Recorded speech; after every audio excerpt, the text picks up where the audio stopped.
Hello അസ്സാം വലൈക്കും. എംന്യൂസ് വ്ളോഗിലേക്ക് എല്ലാവർക്കും സ്വാഗതം. ഇനി നമുക്ക് മുട്ട കൊണ്ടൊരു സ്നാക്ക് ഉണ്ടാക്കാം കേട്ടോ. ഇത് ഏകദേശം പപ്സ് പോലെ തന്നെ വരും.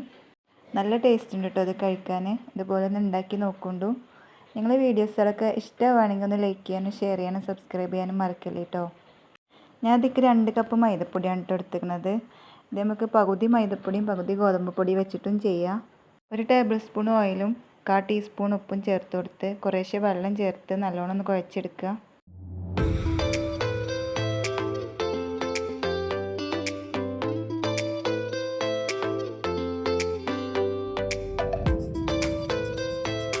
ഇനി നമുക്കിത് ഒരു അരമണിക്കൂർ മൂടി വെക്കുക. ഇനി നമുക്ക് ഇതിക്ക് ഫില്ലിങ് വേണം. അതെങ്ങനെ ഉണ്ടാക്കുന്നത് നോക്കാം. 2 ടേബിൾ സ്പൂൺ വെളിച്ചെണ്ണയ്ക്ക് 3 സവാള ചെറുതായി കട്ട് ചെയ്തത് ഇട്ട് കൊടുക്കുക. പാകത്തിന് ഉപ്പും ചേർത്ത് നല്ലോണം ഒന്ന് വഴറ്റിയെടുക്കുക. ഇനി അതിക്കൊരു പച്ചമുളക് ഇട്ട് കൊടുത്തിട്ടുണ്ട്. മുളകൊക്കെ നമ്മൾ എരിവിനനുസരിച്ച് എടുക്കുക കേട്ടോ. ചെറിയൊരു ക്യാപ്സിക്കത്തിൻ്റെ പകുതി ഇട്ട് കൊടുത്ത് ഒന്നുകൂടെ ഒന്ന് വഴറ്റിയെടുക്കുക. ഇനി കുറച്ച് കറിവേപ്പിലയും 1 ടീസ്പൂൺ ഇഞ്ചി വെളുത്തുള്ളി ഇട്ട് കൊടുക്കുക. ഇനി നമുക്ക് ഇതിലേക്ക് മസാലപ്പൊടികൾ ചേർത്ത് കൊടുക്കുക. 1 ടീസ്പൂൺ മല്ലിപ്പൊടി, 1/4 ടീസ്പൂൺ മഞ്ഞൾപ്പൊടി, 1/4 ടീസ്പൂൺ വലിയ ജീരകം പൊടിച്ചത്, 3/4 ടീസ്പൂൺ മുളക് പൊടി, കുറച്ച് കുരുമുളക് പൊടി എല്ലാം ഇട്ട് നന്നായി വേവിച്ചെടുക്കുക.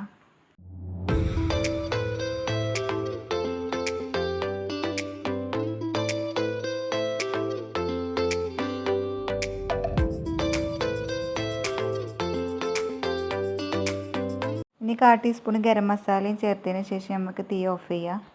അരമണിക്കൂറിന് ശേഷം നമ്മുടെ മാവൊക്കെ നല്ല സെറ്റായി വന്നിട്ടുണ്ട്. ഇതേപോലെ വലിയ ബോളുകളാക്കി എടുക്കുക.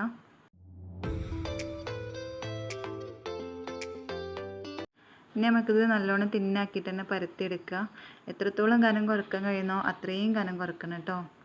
ഇനി ഇതിൻ്റെ മുകളിൽ കുറച്ച് ഓയിൽ തടവിന് ശേഷം പൊടി തൂവി കൊടുക്കുക. ഇനി ഇതുപോലെ മടക്കിയെടുക്കുക. മടക്കിയെടുക്കുമ്പോഴും ഓയിൽ തടവി പൊടി തൂവി കൊടുക്കുക. നമുക്ക് എല്ലാ ഭാഗവും ഇതേപോലെ ചെയ്തെടുക്കാം. ഇനി നമുക്കിത് ചുരുട്ടിയെടുത്ത് 2ആയി കട്ട് ചെയ്തെടുത്ത് പരത്തി കൊടുക്കുക.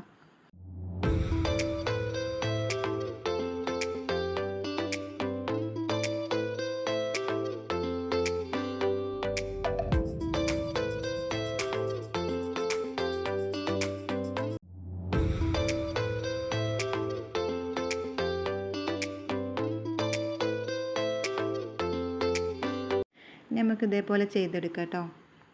കുണ്ടുള്ള ചെറിയ പാത്രം ഉണ്ടെങ്കിൽ ഇതുപോലെ ചെയ്തെടുക്കുക. അത് നമുക്ക് കയ്യിൽ വെച്ചും ചെയ്യാം കേട്ടോ. ഒന്നുകൂടി ഈസിയായി തോന്നിയത് ഇങ്ങനെയാണ്. കുറച്ച് മസാല ഇട്ട് കൊടുത്താണ്ട് മുട്ട അതിൻ്റെ ഉള്ളിലേക്ക് വെച്ച് പതുക്കെ ഇങ്ങനെ ഒന്ന് അമർത്തി കൊടുത്താൽ മതി.